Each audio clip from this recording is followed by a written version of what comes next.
All right, that looks like all of our logistics. Excellent. Hi, and thank you so much for joining us for today's webinar, The Voice 2023, supporting your Aboriginal and Torres Strait Islander employees, colleagues, and friends through the referendum.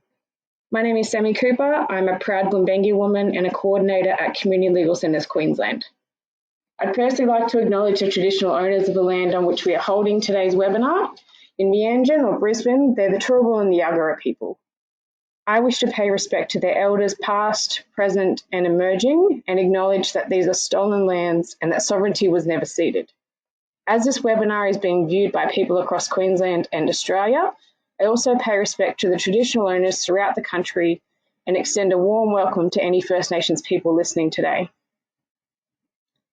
Today we're pleased to welcome Trent Wallace, First Nations Lead Pro Bono and Social Impact at Ashurst, Damon King, Special Counsel, Workplace and Employment at Hopwood Gannon Lawyers, Jacob Curry, Law Graduate, Pro Bono, Hopwood Gannon Lawyers, and Joe Sanford, Principal Solicitor, LGBTI Legal Service, who will be talking to us about real experiences of racial discrimination, the parallels between the marriage equality plebiscite and the Voice referendum on October 14, and protecting the rights of First Nations peoples during and after this process. I'll let each of the presenters tell you a bit more about themselves when I hand over in a moment. Before I do that, some quick housekeeping. Today's webinar is being recorded and we'll have the recording available to download later today or tomorrow. The PowerPoints and other materials have been emailed out to everyone who registered and are available to download from our website and from the handout section of the GoToWebinar control panel. They'll also be on the screen for the whole webinar. We'll take questions at the end, but please feel free to type your question into the box on the control panel as you think of them, and I'll read them out at the end. I'll hand over in a moment to this amazing team and talk to you again at the end of the session, but first I'd like to give you a little bit of an introduction from the CLCQ perspective, particularly as the Aboriginal employee at CLCQ, about why we have asked this team to pull together such a great presentation today. I don't think I could say it any better than Bronte Charles recently. She wrote an article that said, "I get asked which way I'll be voting all of the time. I've watched others speak over my people. I've seen the racist tweets and posts and held my breath as discussions get more toxic. I hear the nasty conversations and go to bed feeling anxious. The referendum on the Voice to Parliament has brought with it a lot of emotions, some good, some bad, some eh. To put it mildly, it's been an overwhelming time for mob. In a time full of uncertainty, one thing is for sure. Whether the outcome of the referendum is a yes or a no, we need to be there for one another and most importantly, be there for ourselves.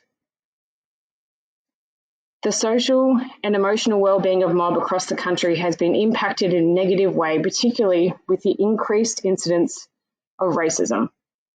A lot of mob are reporting that they're finding that constant attention, as well as the criticism and debate, become quite toxic and heavily impact on their social and emotional well-being. How mob can look after themselves during the referendum is quite simple. Do what mob do best. Check in on one another as well as your elders. Whether you're voting yes, no, or you still haven't decided, mental health should be a priority.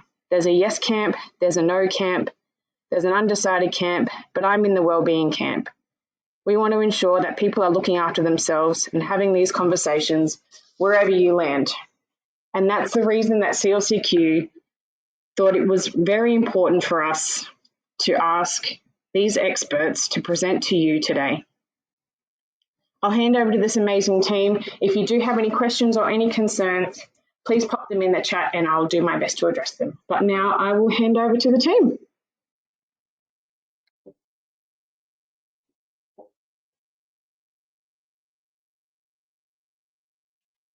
Hi everybody, just checking that you can hear this clearly. Right, fine. So firstly, my name is Trent Wallace. I'm the First Nations lead at Ashurst, but more importantly, I'm a Wongabong person. I was raised on Darkinjung country and I'm here in Brisbane land, but now known as Meanjin, but I've called it Brisbane land for a few years now, so I think it's sticking quite well to people who hear it. I want to say that I am a voice, not the voice. I don't intend or want to take over and say that I speak for all First Nations people. I simply don't. I speak from my lived experience, which includes my professional experience. I also want to thank my fellow panelists and the people tuning in who are really caring about this topic. This is not my first rodeo, though. I was exposed to the marriage equality vote in 2017 when I was residing in regional Australia, volunteering at a local community legal centre where attitudes weren't as progressive. It was a lot like growing up in Summer Bay, the fictional town of Home and Away. What I really wanted to kind of yarn about this last year, but it hasn't really picked up, is referendum resilience and the concept of referendum resilience. Having lived through the marriage equality vote, I saw the attitudes of people, and I saw people openly debating, publicly debating whether or not my friends, my loved ones could get married. Now, I couldn't think of anything worse than getting married. I think it's a terrible idea, but I would never hold that back from someone just because I don't think it's a great plan. I would never hold that back from anybody. I also want to assure Mob that what you are feeling now is real, no matter what you're being gaslit with, no matter what the social media feeds are saying, no matter what people are saying to you. This is a time of horrific racism. And you can see that demonstrated early on in the 2020 Gariyala report, which means Speak the Truth in Wiradjuri, and was a initiative from the Diversity Council of Australia and the John Bunny Institute at UTS. So, excuse-moi. However, recent findings from the Inclusion at Work Index have indicated that from the last index taken in 2021, there has been a 9% reported increase of racism in the workplace, up from 50%. So now it's 59% of First Nations peoples in the workplace are experiencing racism. And that racism can look like a variety of things, but it's really important that if we feel really uncomfortable in a conversation, don't gaslight ourselves, don't gaslight the scenario, and don't look for the good in people. Because it's really important that we have our feelings validated, and that if it doesn't feel right, call it out. Gariyala was a groundbreaking report which indicated that mechanisms that are currently in place aren't adequate. So when we think about that, what does that mean? Well, who do you report racism to? The HR function? And what nationality or background are they? Are they going to understand the cultural nuance or sweep it under the rug? So we really need to think about that. And my colleagues today will discuss the legal implications, but this is a psychosocial risk and we do need to take it seriously because there are functions and legislations there to protect us.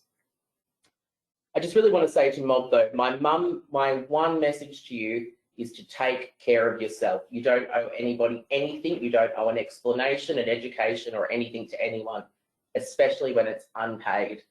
So you really need to look after yourself and think about the burden that you're being put under and really take time out for you and connect to your spirituality or whatever you can in that time to get you through this. I'm thinking of you and I'm here for you. I'm going to pass it along now. And those are the stats that we can see. So we don't need to flesh those out. They're horrific enough. We know that these are truthful facts that are being represented to us before us in this slideshow. So we really need to think about our own treatment of First Nations peoples in this country and in the workplace, more importantly. So we can go through those later. I'm not interested in flogging them too much. It's disgraceful and it's shameful that in 2023, this is the behaviour and conduct that is the accepted equilibrium within Australia.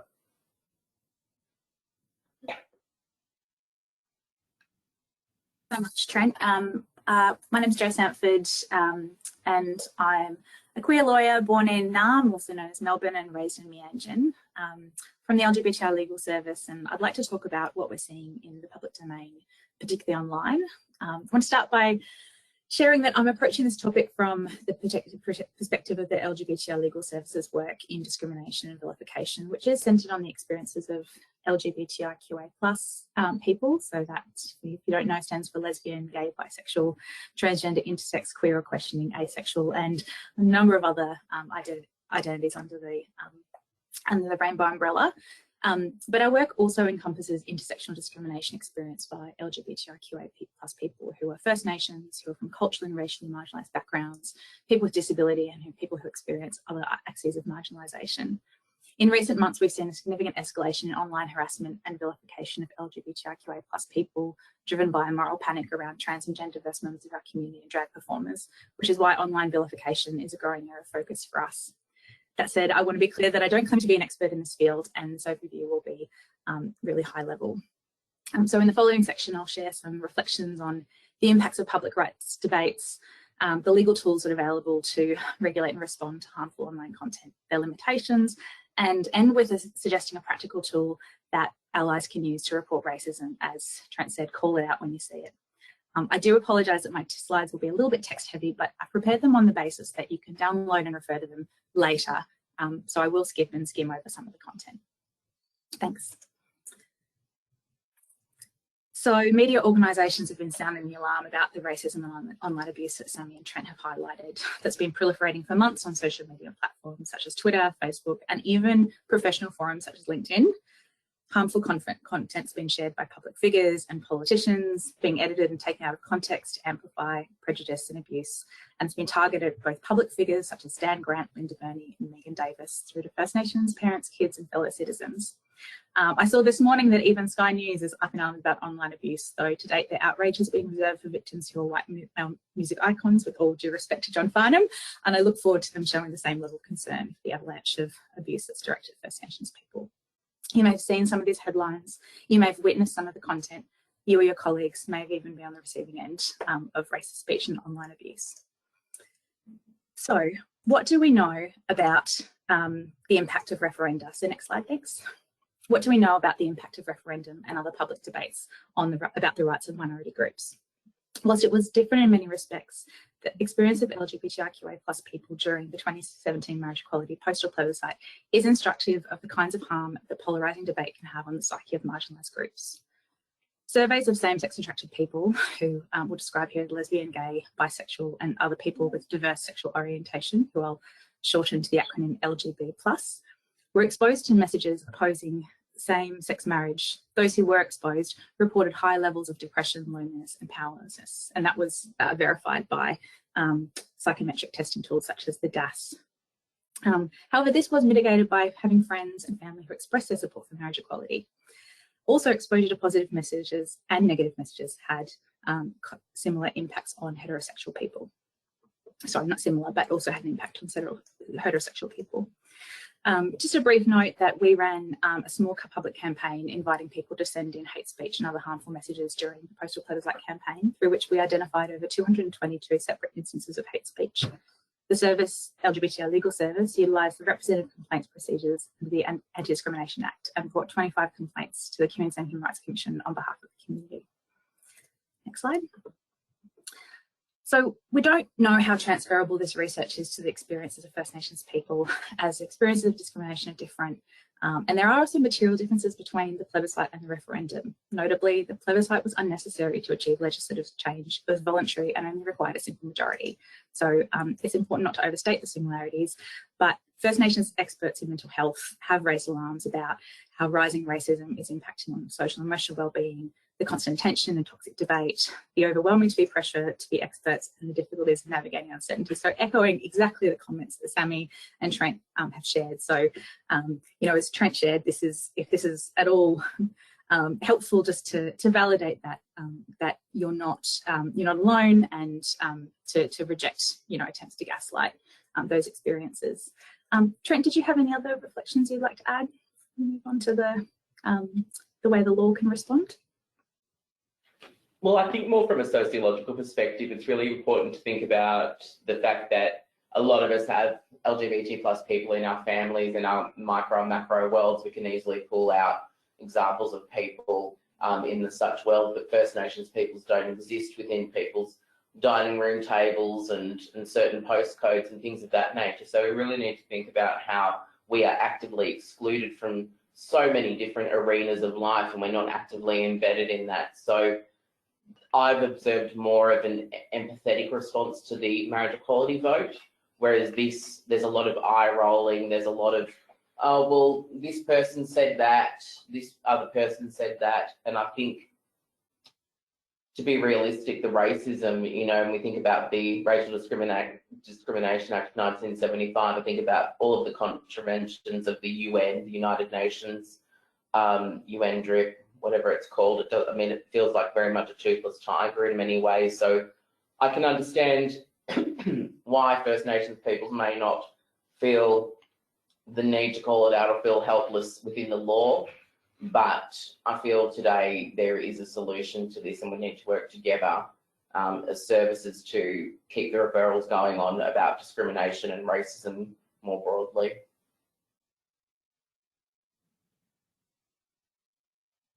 As lawyers, look, often our first question is, what does the law say and what can it do to address the harms of racist speech? I'll really briefly overview the laws related to vilification, cyber abuse and misinformation, but it's really important to acknowledge that whilst these forms or expressions of racism have different definitions under separate legislation, they really do feed into one another. Misinformation contributing to speech, which denigrates, humiliates, and incites contempt when directed at a group, and also feeds targeted abuse, harassment of individuals through direct messaging and internet pylons. And it doesn't just exist online, but bleeds into interpersonal interactions and physical safety. Next slide. So we have anti-discrimination laws at both the state and federal levels which prohibit vilification, and that offers a choice of forums, either through a complaint to the Queensland Human Rights Commission or the Australian Human Rights Commission. I'll cover really briefly overview the vilification provisions in this slide and then compare to the Racial Discrimination Act at the Commonwealth level in the next. For those dialing in from other states and territories, look, this presentation is limited to Queensland law, so please refer to your local anti-discrimination legislation. Incitement is prohibited under the Anti-Discrimination Act. Now, incitement carries the connotation of inflaming or setting alight and is directed at conduct that's likely to generate strong and negative passions. The test looks at the impact of the audience, and there's no need to prove that the respondent intended to incite or actually did incite anyone, provided that an ordinary member of the audience to whom it's directed would understand from the respondent's conduct that they will be incited towards hatred, contempt, or severe ridicule. The harm threshold is high and it's difficult to prove, and it's less satisfactory for the victim, who are often divorced from their own personal reactions or any assessment of the respondent's motive or intention in performing the act. There are exemptions for privilege and public interest communication, but to claim the exemption, the commentary must be fair, reasonable and in good faith. The forum to lodge a complaint to is the Queensland Human Rights Commission, which conducts a conciliation-based process. If it can't be conciliated, you can seek a referral to QCAT, the Queensland Civil and Administrative Tribunal, for adjudication, and there's a fairly short time limit of just 1 year. Next slide. By contrast, the Federal Racial Discrimination Act provides much stronger protection against racial vilification through a broader ambit to offend, insult, humiliate or intimidate. But however, the courts have held that the standard to be met is conduct that has profound and serious effects, not to be likened to mere slights. The Commonwealth definition also looks at the likely impact on the victim group by considering the impact on a reasonable person in the position of the applicant or the applicant's group. There's also a more generous time limit. However, if the matter isn't resolved through conciliation, complainants do bear the higher risk of costs through seeking an adjudicated outcome in the federal court. And there's a more generous time limit, which is good. I'll just very briefly cover criminal offences. So there is a criminal offence of serious racial vilification under the Anti-Discrimination Act, and also under the Commonwealth Criminal Code, use of a carriage service to menace, harass or cause offence, which has been used to prosecute racial vilification sent by direct message and online. Just briefly sharing a few examples. So on the screen, we've got 4 examples. The one on the left, I won't read through these. Also, just being mindful about sharing really problematic language, but the one on the left was a finding through the New South Wales Anti-Discrimination Act. The middle 2 were under the Commonwealth Racial Discrimination Act, and the one on the far right-hand corner was an unreported decision, but was reported in the media under the Commonwealth Criminal Code Act. So feel free to have a read back in your own time after the presentation. So I'll just briefly cover cyber abuse. So cyber abuse, there's new laws under the Online Safety Act which give the E-Safety Commission quite broad and quite proactive powers to investigate, to issue takedown notices, issue fines and refer content to law enforcement. And that covers cyber abuse and cyberbullying, as well as image-based abuse and what we call illegal and restricted online content, which covers sort of material that that may incite serious violence, such as what we saw in the Christchurch mosque massacres. They also encourage, I've met with the E-Safety Commission, they really did encourage people to report, even if it didn't meet the relevant thresholds, which I'll go through in a moment, because they do use those reports in their advocacy with platforms and with government. The person targeted can make a report, or a person authorised to make a report on their behalf. If there is harmful content, it needs to be reported to the platform first, and if there isn't action within 48 hours, the E-Safety Commission can act.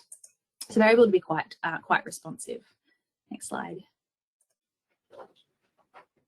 Importantly, when we look at the definitions, the difference between cyber abuse and vilification is that it is harmful content that's directed at a particular person.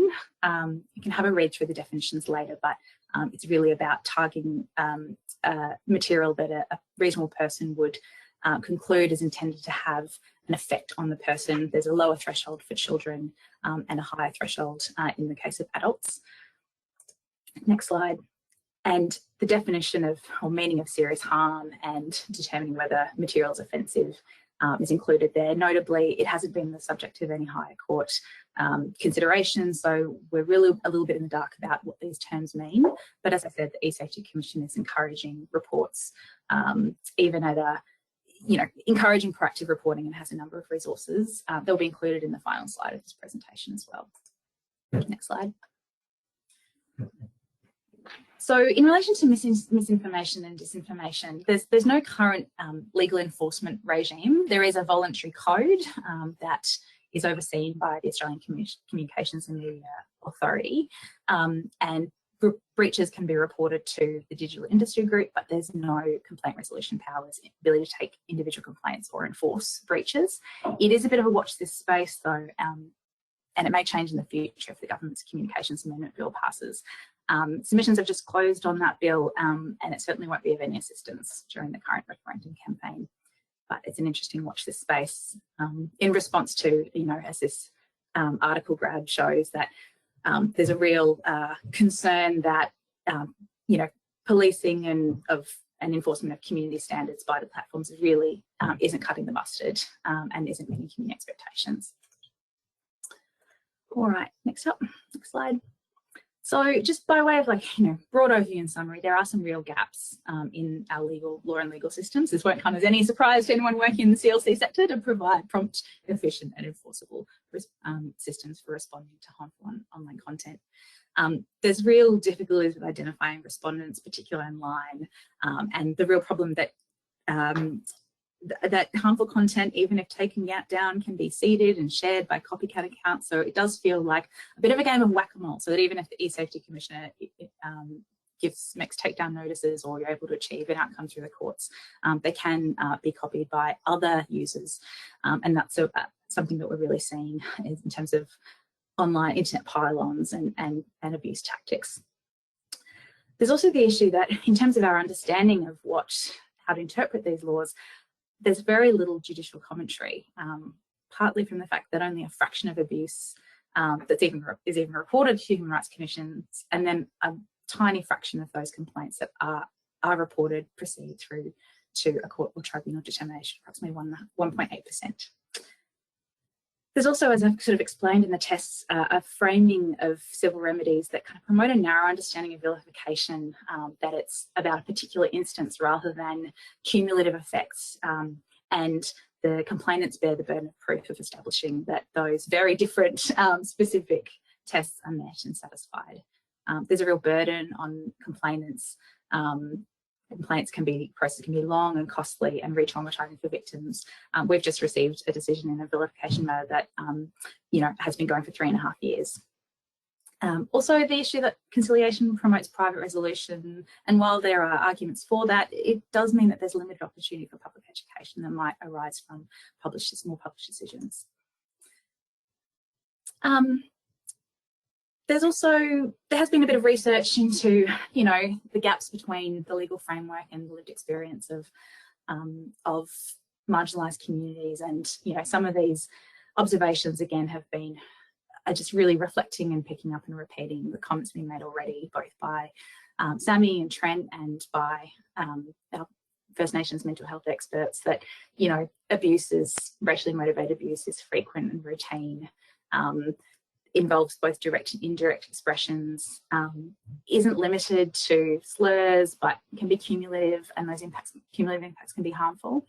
And also that anti-vilification laws are pretty inaccessible, but interestingly, nonetheless, they are symbolically important for targeted communities. Trent, I just wondered whether you had any further reflections before I share a very practical tool that we can, that I encourage everyone to access and use. No, nothing more to add from me. I just think it's really important that we understand what mechanisms are out there and that this is a very serious problem that we're facing, and it is only growing in its prevalence. So I did just want to give a shout out to this excellent racism register tool called Call It Out, and it's been developed as a partnership between the Jumbunna Institute and the National Justice Project. It's been, I think, up for about a year and a half or so, and provides a really easy form through which not just people affected, but also allies and bystanders can report a broad range of harmful content, be that online or what they've witnessed in person or in the public domain, and also direct in the workplace.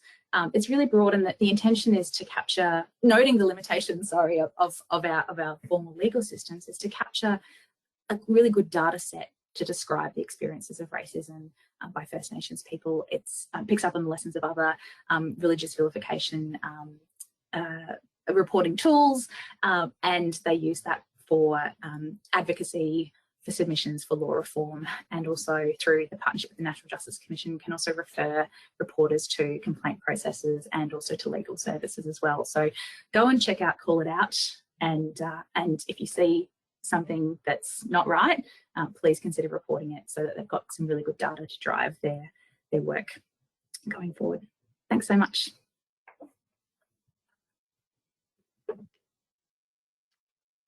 My name is Damon King. I'm Special Counsel in the Workplace and Employment Law team at Hopgood Gannam Lawyers. I'm pleased to be able to present today with Jacob Curry on the legal rights and protections available to Indigenous employees in the lead up to the Voice referendum. Our discussion will also look at the regulatory obligations of employers to provide a safe place of work for Indigenous employees and what that entails from a practical perspective.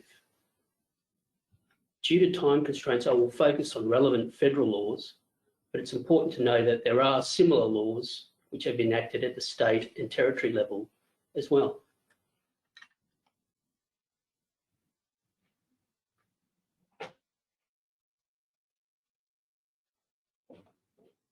In terms of background context, I wanted to again highlight some research findings by the Jumbunna Institute published by the Diversity Council of Australia. The Institute recently surveyed 1,000 Indigenous employees about their own personal experience of workplace discrimination. As a non-Indigenous person, I certainly found the survey results to be highly confronting and stark in nature. The data of concern shows a marked increase in comparison with previous years. 59% of respondents reported experiencing racial discrimination or harassment, compared to 50% 2 years ago. 44% of respondents reported hearing racial slurs, sometimes, often, or all the time. Only 1 in 3 respondents had the practical workplace support which they needed when they experienced racism, and only 1 in 5 respondents worked in organisations with both a racism complaint procedure and anti-discrimination compliance training that included reference to Indigenous perspectives.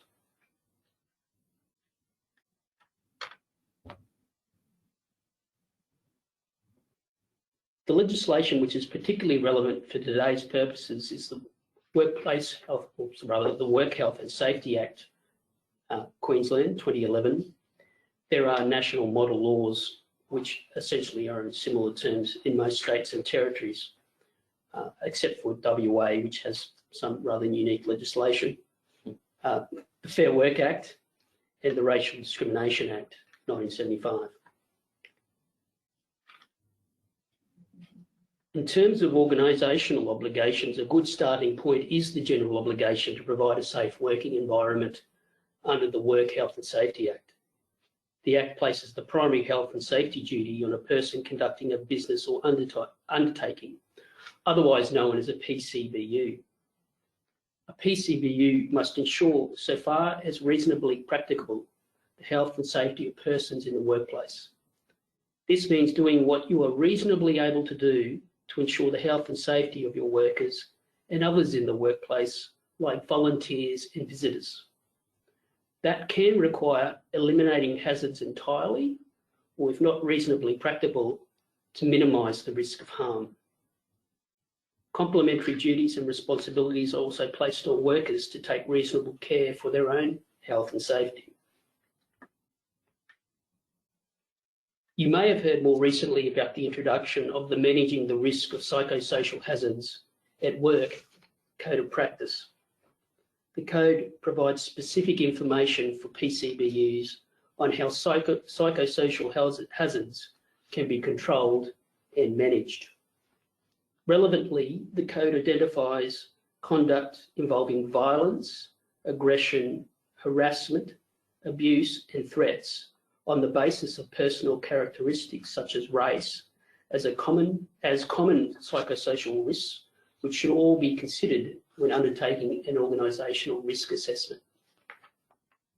In addition, the code identifies particular cohorts of workers who are considered to be especially vulnerable, such as young workers, workers with a disability and Indigenous staff, when assessing the likelihood of harassment occurring in the workplace and appropriately responding to those risks. Substantial penalties apply where a person is exposed to risk of serious illness or injury as a result of a breach of a health and safety duty. In the case of a corporate PCBU of up to $1.5 million and $300,000 for individuals.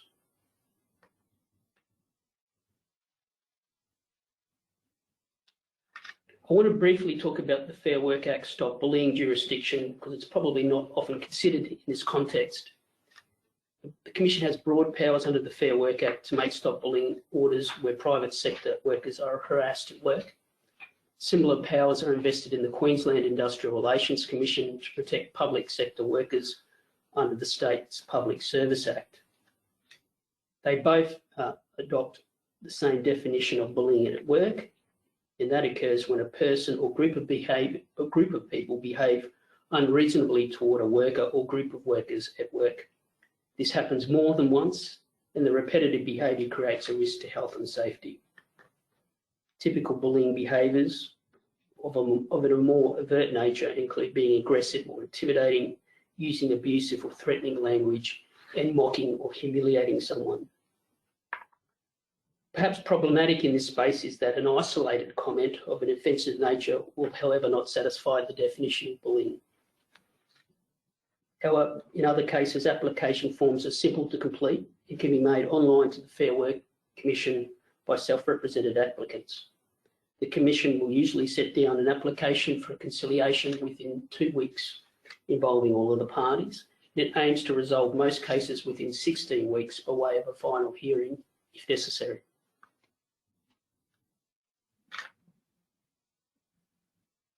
The Racial Discrimination Act, of course, is also relevant in this space, is based significantly on the International Convention on the Elimination of All Forms of Racism. It covers all types of employment relationships, including Commonwealth Government, state government and private sector employees. The RDA protects people from racial discrimination in many areas of public life, including employment. It also makes acts of racial hatred unlawful. Racial discrimination occurs when a person is treated less favourably or not given the same opportunities as others in a similar situation because of their race or skin colour, amongst other things. An obvious example of racial discrimination is subjecting employees to negative comments about their race in the workplace, but there are certainly more subtle types of unfair treatment which can occur.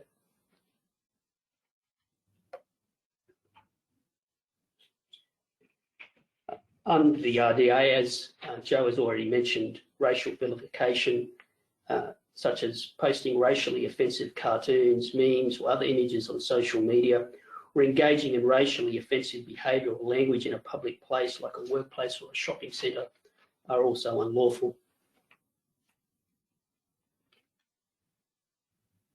The next part of my discussion, I suppose, is what I particularly wanted you all to go away with today, and that's the employer's obligations to their staff.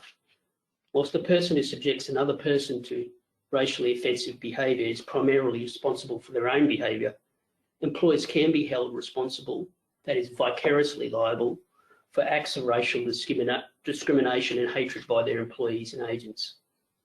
Employers have a legal responsibility to take all reasonable steps to prevent racial discrimination. That includes putting in place workplace policies and procedures to create a discrimination-free environment and implementing regular training and education programs. A good complaint process will be fair. That means that both the person complaining and the person being complained about, the respondent, should have the opportunity to present their version of events, provide supporting information, and respond to any potential negative decisions. In addition, the person investigating or making decisions about the complaint should be impartial. That is, he or she should not favour the complainant or the respondent or prejudge the complaint in any way. It should be confidential. This means that the information about a complaint is only provided to those people who need to know about it in order for the complaint to be actioned properly. And it is transparent. The complaint process and the possible outcomes should be clearly explained, and those involved should be kept informed of the progress of the complaint and the reasons for any decision. And finally, it should also be accessible and easy to understand, and everyone should be able to participate equally.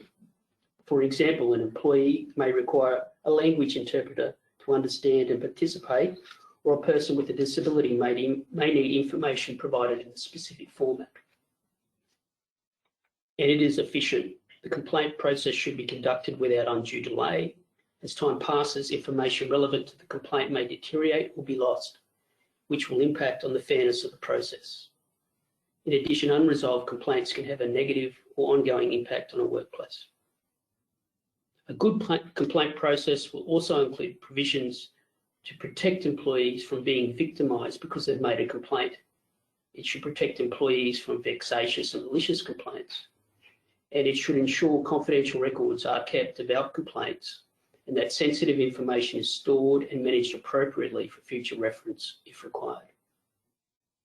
It is now my great pleasure to hand over to Jacob Curry from Hopkett Ganam, who will discuss two case law examples demonstrating the successful utilisation of the RDA's racial hatred laws and Queensland's anti-racial discrimination laws in a workplace context. All right, thanks, Damon. And just by way of quick introduction, my name is Jacob. I'm the law graduate in the pro bono team here at Hopkett Ganam Lawyers. I'm also a proud Malanjali and Bachelor man. Before I begin with these case summaries, I'd just like to give a quick warning that we have decided to leave the redacted versions of the actual phrases used in these slides, just to validate the experiences of the victims, but also to provide a better example of what has previously constituted a successful racial discrimination claim. So the first case is Ferguson and Sharkshire Plumbing. This is a recent decision in the Federal Circuit Court. The applicant, Ferguson, was a Māori man with a dark skin complexion, and the respondent was Ferguson's previous employer, the partnership of Sharkshire Pumping.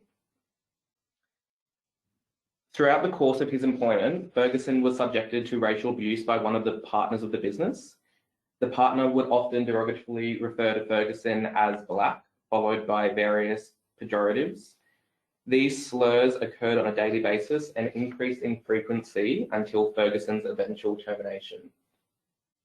The partner would also direct stereotypes towards Ferguson based on his Māori heritage. By using phrases such as "all you Māoris," the partner would imply that because of his heritage, Ferguson was likely to be a dole bludger and a thief, among other stereotypes. So while this case did not consider the racist abuse directed towards an Aboriginal or Torres Strait Islander person, we think the abuse directed towards Ferguson on the basis of his dark skin colour, as well as various racist stereotypes, are very similar to abuse which we might expect Aboriginal and Torres Strait Islander people to experience. Ferguson ultimately commenced a racial discrimination claim under the RDA, and he relied on his own affidavits, as well as the affidavits of 2 witnesses, and a medical legal report evidencing the psychological harm he suffered. Next slide, please. Yeah. In response, the partnership denied that any alleged comments had been made. The partnership argued that Ferguson's allegations were vague and lacked any specificity as to the times and places of when comments were made.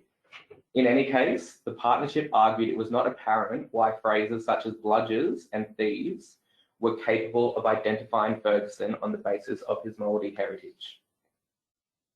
When it came time for the court to consider whether the alleged comments had or had not been made, notwithstanding some of the shortcomings in Ferguson's evidence, particularly in regards to his powers of recall, the court accepted that his evidence and the evidence of his witnesses were truthful.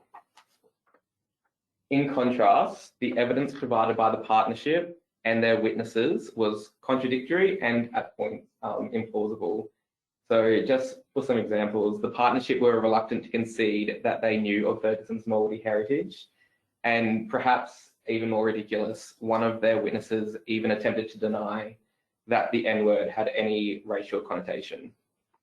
So with this in mind, the court was satisfied that the alleged comments had in fact been made. Furthermore, while the court conceded that when used in isolation, terms such as thief and dole bludger were not attributable to any race, skin colour or ethnic origin, when used in combination with phrases such as "all you Māoris," it was beyond doubt that the comments were discriminatory. And the use of the term black in conjunction with various slurs was not subject to any challenge as to its discriminatory nature. One important thing to note about this case is that the court found that the harm caused to Ferguson had not been mitigated by Ferguson not complaining about the racist abuse sooner, nor had it been mitigated by Ferguson at times making self-deprecating comments about himself. The court was satisfied that both of these situations were attributable to Ferguson attempting to fit into a toxic workplace culture. Ultimately, the court determined that the conduct of the partnership was contrary to the Racial Discrimination Act, and with consideration to the expert report, awarded $50,000 in damages. So the second case that I'll be discussing is Barney and the State of Queensland. This was brought under the Anti-Discrimination Act, which prohibits discrimination on the basis of race and includes direct and indirect discrimination. This case specifically considered direct discrimination, which involves a person being treated less favourably than another person based on their race. And as Joe mentioned earlier, complaints under the ADA can be brought under either the Queensland Human Rights Commission or QCAP. So in the case of Barney, the complaint was heard in QCAT. Barney was a bachelor Indigenous man, and he was employed as a social worker by the Department of Communities, Child Safety and Disability Services. On an unknown date around July 2007, one of Barney's co-workers named Peterson described Barney as a black thing and a black fella, in conversation with another co-worker in which Peterson was refusing to swap shifts in order to avoid working with Barney. While Barney was not present, the incident was reported back to him by the other co-worker, who had also taken offence as her grandchildren were Indigenous. While there was some disagreement as to the exact phrase used by Peterson, the tribunal was satisfied that it contained an inappropriate racial slur. On a subsequent telephone call on the 9th of September, when Peterson allegedly called to apologise, she instead doubled down on her use of the term black by telling Barney that he just needed to get over it. So Barney commenced his racial discrimination claim under the ADA and held the respondent vicariously liable for Peterson's conduct. The respondents contested that Peterson's use of the racial slur could not constitute less favourable treatment because he was not present to hear it, and she had not intended for it to be repeated back to him. The tribunal was not satisfied by this argument. The tribunal used the comparable example of a person unknowingly being rostered on for less desirable shifts because of their race. And just because they don't know that it's happening doesn't mean it can't constitute less favourable conduct on the basis of race. In any event, the tribunal determined that it was not the use of the racial slur on its own which constituted Barney's less favourable treatment. The less favourable treatment also encompassed Peterson's refusal to swap her shift because it would have led to her working alongside Barney. At the time of the incident, it was commonplace for employees to swap shifts to allow each other to manage their personal lives. Furthermore, Peterson's refusal denied Barney the benefit of being part of a collegiate group of employees for whom flexible work arrangements were afforded, and this did constitute less favourable treatment. Turning to whether the less favourable treatment was due to Barney's Indigenous heritage, the tribunal did not accept Peterson's position that her refusal was because she found Barney to be lazy. The tribunal found this position to be disingenuous, and that if she actually did consider Barney to be lazy, she would have labelled him as such. Instead, she decided to point out the fact that he was black. The use of the term black clearly indicated the reason for Peterson's refusal. The tribunal ultimately awarded Barney $76,000. This was a combination of general damages and past economic loss. The past economic loss was for a considerable period of time Barney took off work due to a major depressive episode that was a result of the incident. And just to summarise Damon and my slides, we just have a few key takeaways up on the slide. So with the referendum coming up, we really encourage social justice organisations to put it on the agenda and allow flexibility for all First Nations staff. And also just keep in mind that the civil legal responses can be inaccessible, and sometimes it can be hard for First Nations people to take the actions themselves because they don't want to come across as a burden. So if you're an ally and you see incidences of racism in the workplace, please call it out. With the referendum now set for October 14th, please reflect and consider whether your organisation is taking the necessary practicable steps to ensure that your First Nation staff have the support they need if they experience racism, and that there are ways to make complaints if incidences arise. Finally, just keep in mind that this issue isn't going to end after October 14th. Regardless of the outcome, First Nations colleagues are still going to need support from the people around them. Thank you. And then, sorry, just finally, we just wanted to highlight 13 Yarn is a crisis support service for all mob. So if there's any issues, if there's been any thing that came up today that's caused distress, please call 13 Yarn and just keep it in the back of your mind as a resource over the next few weeks. And just a few more resources for you to look at when the slides get sent out. Thank you.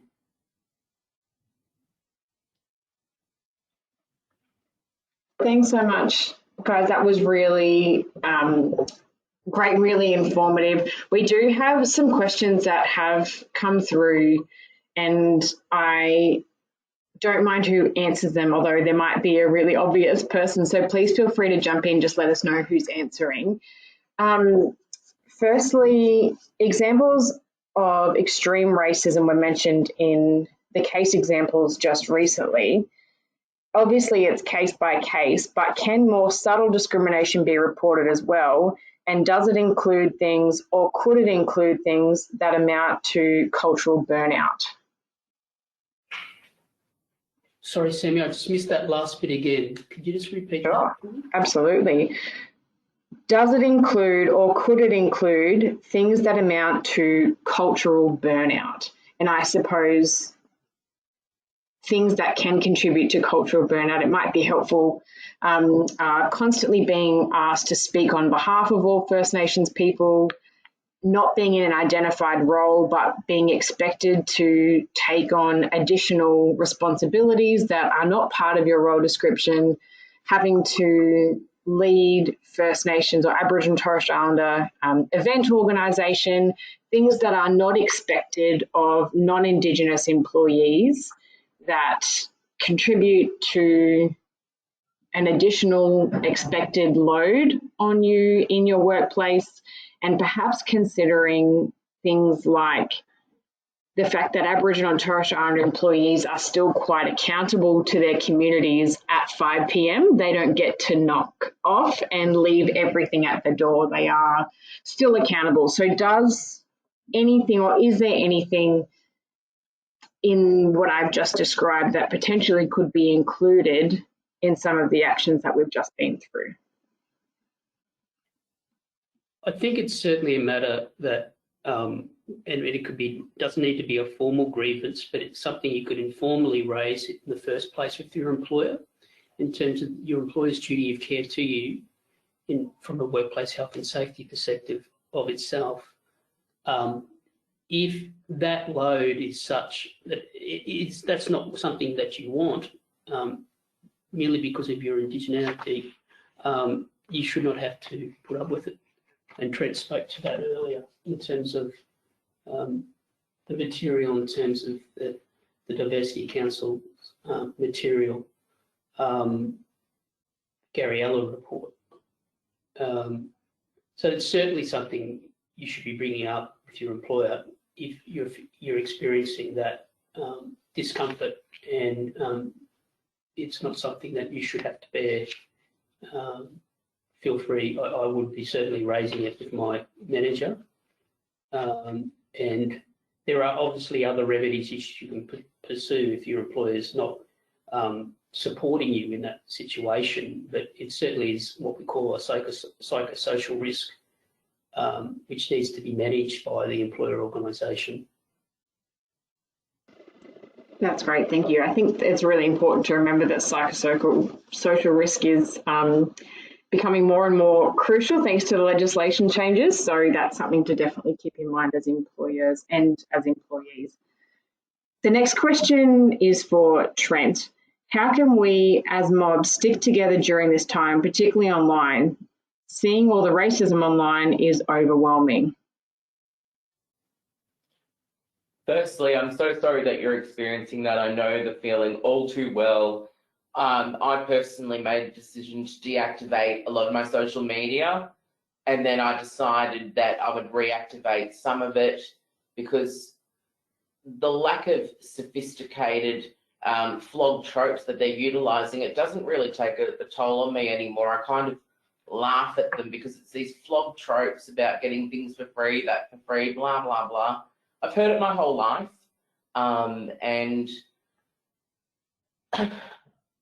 I just see it as bullshit. I'm sorry for the lack of better language, but I don't care for it and I don't pay attention to it. So online stuff, I limit my time online. I reshare resources. I platform and prioritize mobs' voices. I check in where I can, where possible, and we have a bit of a yarning circle set up with some mob from around Australia. In terms of my workplace, I check in on mob. We have a First Nations unit that we have, and we can vent and air our grievances on that. But in terms of your home life, I think it's really important to limit your intake of social media. I actually have a friend who's an influencer, and the amount of nonsense that they do and the actual lies about it. So it's all a fake echo chamber, realistically. So I try not to pay attention to it after seeing for what it really is. I hope that answers your question, and please do take care of yourself and limit your intake and really curate what you're watching, what you're viewing. It's important to curate that list. That's really good advice. Thank you. And the last one is an open question to anybody who feels like they would like to help contribute to an answer. How do we report safely the criminal offences that were mentioned, particularly if they are online? Can we upload screenshots, and can we do that on behalf of somebody else if we see racist content?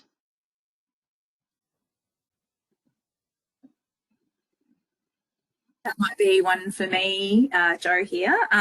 Yes, so the eSafety Commissioner can take reports from someone authorised or like with permission from the person affected, and the Call It Out register enables you to make reports no matter what your position is, whether you're impacted or whether you're a bystander. I mean, we're all impacted, but you know.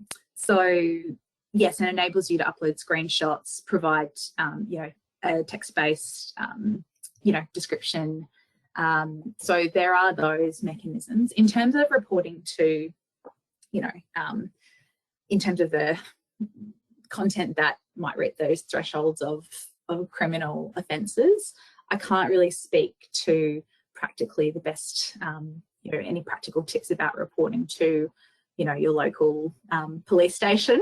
Probably as an ally, potentially, you know, making a call to see who's a safe person within police to flag and raise those issues would be what I'd recommend, and that's what we do in relation to LGBTIQ people who need to interact with the criminal justice system or want to report assaults and DV to police. We try to do that work of finding who is the safe person and the ally within the organisation to speak to them, so that they are more reassured of having a response. Unfortunately, with the, you know, that will require more involvement of victims. But I can't speak. I'm not sure if anyone else in the panel, maybe in the audience, knows more about police attitudes and responses and what systems they have in place. Yeah. That might be a whole other webinar, Joe. We probably don't have time to open up that can of worms. So. For obvious reasons, but I just wanted to take a moment now just to thank everybody, both the panelists and the audience, for your information, for your questions, for your engagement. A really good point that was made by Trent was the First Nations Employee Network. CLCQ does have a First Nations employee network that we use to support and encourage and connect all of the Aboriginal and Torres Strait Islander employees in our community legal sector. Most organisations now, I would expect, have one or should have one, certainly, and that might be a first point of call to supporting your staff. So if you do want more information about that from the CLC sector, please do get in touch with me by email. You can reply to the email that I send around this afternoon with this webinar link, and I can certainly either link in any of your staff or give you some more information. Before you go, I'll remind everybody now to please complete the feedback survey that will pop up on your screen once this webinar is closed. Your feedback helps us to continually improve our webinar program, and we certainly appreciate your feedback. To the panelists, we are eternally grateful for giving up your time. There's a lot that goes into pulling all of this together, and we are very grateful.